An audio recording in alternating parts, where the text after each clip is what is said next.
Speak to a Moroccan journalist, Aida Alami. Her work has appeared in the New York Times, the Columbia Journalism Review, and more. She joins us from Tangier. Hello to you, Aida. Just curious, we've seen the way politicians in Europe have made this an issue to tighten borders in the Schengen zone, which is very far from what this situation is in North Africa. Tell us a little bit about how it's being covered in Morocco. I think the most notable thing about it here is that we're not getting any clear or reaction at all from the states, and the government here, where Moroccans are getting mostly informed from Spanish authorities and whatever the Spanish government is putting out. So it's really hard to really know what happened from this side of the border. Yeah, and one of the questions here is often, is it Spanish immigration policy? Is it EU policy? Is it Moroccan authorities that are contributing to this crisis? How do you see the way this influx, what triggered it? So there are a lot of speculations, a lot of theories going around. I personally am careful about stating all these speculations as facts. I know that many people were quoted as having been encouraged by Moroccan authorities to cross.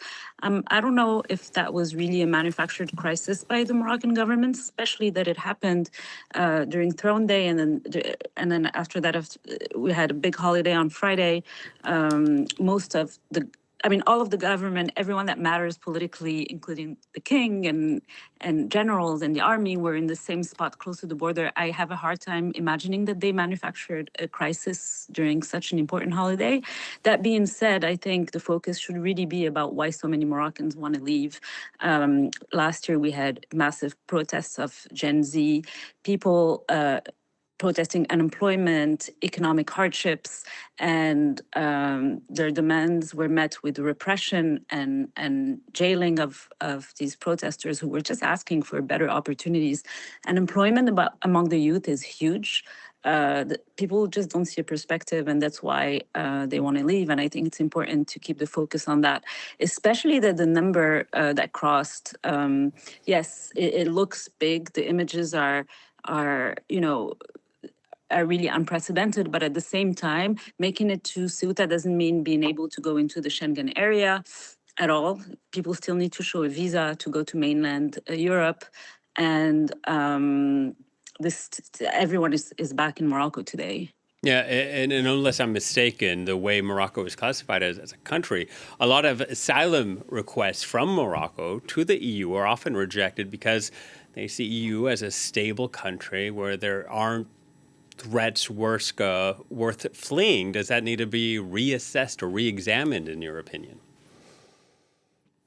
I think what needs to be addressed is why do people want to leave so badly? And it's not because their dream is to gamble with their lives trying to cross. It's really because they're not finding at home a way to live with dignity, to provide for their families and their children, or to even see a future for themselves.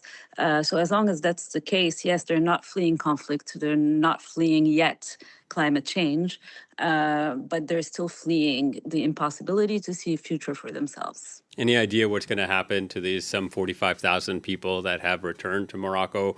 What fate awaits them? Well, yesterday I drove by the border, and a lot of people were just kind of sitting defeated on the sidewalks, and some locals were giving them water and some food. And I think they're just going to make their way back home. And I also, on my drive from Tangier to Ceuta, I saw a lot of people walking back.